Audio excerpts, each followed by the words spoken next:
ಎಲ್ಲರಿಗೂ ನಮಸ್ಕಾರ ಸ್ನೇಹಿತರೆ. ನನ್ನನ್ನ ಹಾಗೂ ನನ್ನ ಪೇಜನ್ನ ಫಾಲೋ ಮಾಡ್ತಾ ಇರೋಂತ ಸ್ನೇಹಿತರುಗಳಲ್ಲಿ ಸುಮಾರು ಜನ ಸ್ನೇಹಿತರುಗಳು ತಮಟೆ ಕೂಡ ಹೇಗೆ ರೆಡಿ ಮಾಡ್ತಾರೆ ಅದನ್ನ ಒಂದು ರೆಡಿ ಮಾಡುವಂತ ವಿಡಿಯೋನ ಹಾಕಿ ಅಂತ ಹೇಳಿದ್ರಿ. ಕೇಳಿರುವಂತ ಸ್ನೇಹಿತರಿಗೋಸ್ಕರ ಈ ವಿಡಿಯೋನ ಹಾಕ್ತಾ ಇದ್ದೀನಿ. ಈ ಕಡ್ಡಿ ಹೆಸರು ಚಂಬಳಿಕೆ ಕಡ್ಡಿ ಅಂತ ಹೇಳಿ, ಮಧ್ಯದಲ್ಲಿ ಕಪ್ಪುಗೆ ಕಾಣಿಸ್ತಾ ಜಲ ಆ ರೀತಿ ಚೇಕ್ ಬಂದಿರೋ ಕಡ್ಡಿನ ತಕೊಂಡು ಕುಡನ ಮಾಡಿದ್ರೆ ತುಂಬಾ ಚೆನ್ನಾಗಿರುತ್ತೆ. ತಮಟೆ ಕುಡ ಅಂತ ಹೇಳಿದ್ರೆ ಸುಮಾರು ಕಡ್ಡಿಗಳಲ್ಲಿ ಮಾಡ್ತಾರೆ.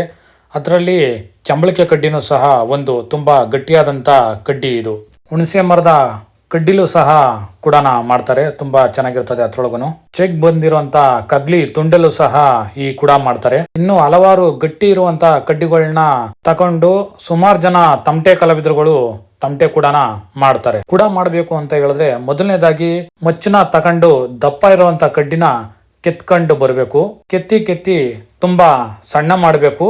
ಕಡ್ಡಿ ನಾವು ತಮಟೆ ಕೂಡ ಯಾವ ರೀತಿ ಬರ್ತೀವೋ ಆ ರೀತಿಯಾಗಿ ಬರೋ ಗಂಟನೂ ನಾವು ತುಂಬಾ ಕೇರ್ಫುಲ್ ಆಗಿ ಕೆತ್ತಬೇಕು. ಆಮೇಲೆ ತುಂಬಾ ಶಾರ್ಪ್ ಆಗಿರೋಂಥ ವಸ್ತು ಚಾಕು ಅಥವಾ ಬಿಯರ್ ಬಾಟ್ಲು ಗ್ಲಾಸ್ ಪೀಸಲ್ಲಿ ತುಂಬಾ ಚೆನ್ನಾಗಿ ಹೊರೆದ್ರೆ ಇನ್ನ ತುಂಬಾ ಚೆನ್ನಾಗಿ ನೈಸ್ ಬರ್ತದೆ.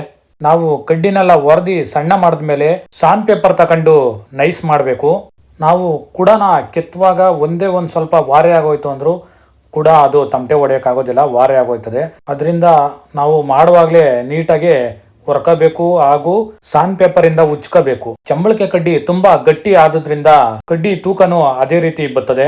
ನಮ್ಗೆ ಎಷ್ಟು ದಪ್ಪ ಬೇಕು ಅಥವಾ ಎಷ್ಟು ಸಣ್ಣ ಬೇಕು ಅಂತ ನಮಗೆ ತಕ್ಕಂತೆ ನಾವು ಕಡ್ಡಿನ ಮಾಡ್ಕೋಬೇಕು. ಕಡೆಯದಾಗಿ ಎಲ್ಲ ಸಾನ್ ಪೇಪರ್ ಇಂದ ಉಜ್ಜಿ ನೀಟಾಗಿ ರೆಡಿ ಮಾಡಿದ್ಮೇಲೆ ಕೂಡ ನೋಡಿ ಈ ರೀತಿ ಇರ್ತದೆ. ಈ ವಿಡಿಯೋ ನಿಮ್ಗೆ ಇಷ್ಟ ಆದ್ರೆ ಲೈಕ್ ಮಾಡಿ, ಕಮೆಂಟ್ ಮಾಡಿ, ಶೇರ್ ಮಾಡಿ ಹಾಗೂ ಫಾಲೋ ಮಾಡಿ. ಕೆಲಸಕ್ಕೆ ಬಾರ್ದೇ ಇರೋಂಥ ವಿಡಿಯೋಗಳಿಗೆ ಲೈಕ್ ಮಾಡಿ ಕಮೆಂಟ್ ಮಾಡೋದಕ್ಕಿಂತ ಇಂಥ ಕಲೆ ಬಗ್ಗೆ ಮಾಡುವಂಥ ವಿಡಿಯೋಗಳಿಗೆ ಲೈಕ್ ಮಾಡಿ, ಕಮೆಂಟ್ ಮಾಡಿ, ಶೇರ್ ಮಾಡಿ, ವಿಡಿಯೋ ನೋಡಿ ಪ್ರೋತ್ಸಾಹ ಮಾಡಿ.